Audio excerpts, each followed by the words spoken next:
पवनम प्रांतातील तिकोना उर्फ वितंडगड याची आपण आज ओळख करून घेऊया।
इसवी सन 1585च्या काळात हा किल्ला निजामशहाच्या अधीन होता।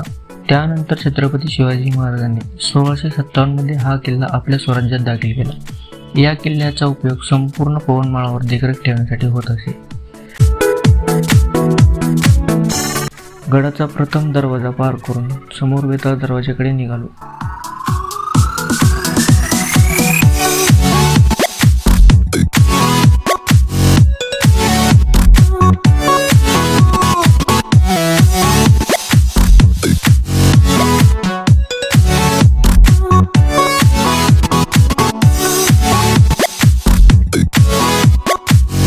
वेताळ दरवाजाच्या अगदी काही अंतरावरच वाड्यांचे अवशेष बघायला भेटतात. तिथेच प्राचीन लेणा आणि तळजाई देवीचे मंदिर पाहायला मिळते. समोरच चपेटदान मारुती व गड बांधणीसाठी लागणारा चुनाचा घाणा नजरेस पडतो.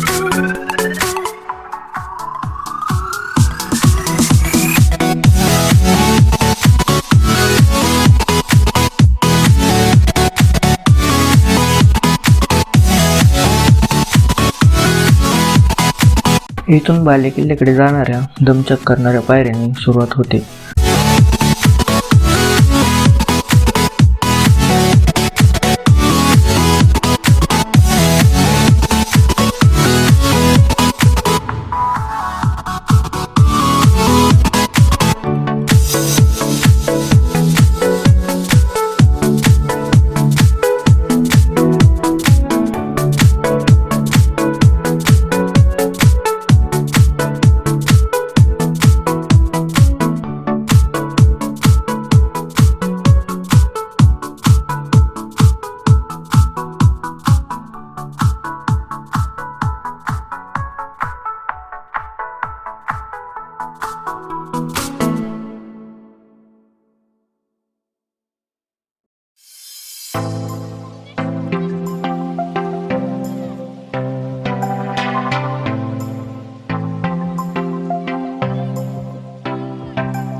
पायऱ्या पार करून वर गेल्यावरती समोर बालेकिल्ला व वितंडेश्वराचे मंदिर भेटते.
व्हिडिओ आवडला असेल तर नक्की लाईक करा, शेअर करा आणि आपल्या चॅनलला सबस्क्राईब करा.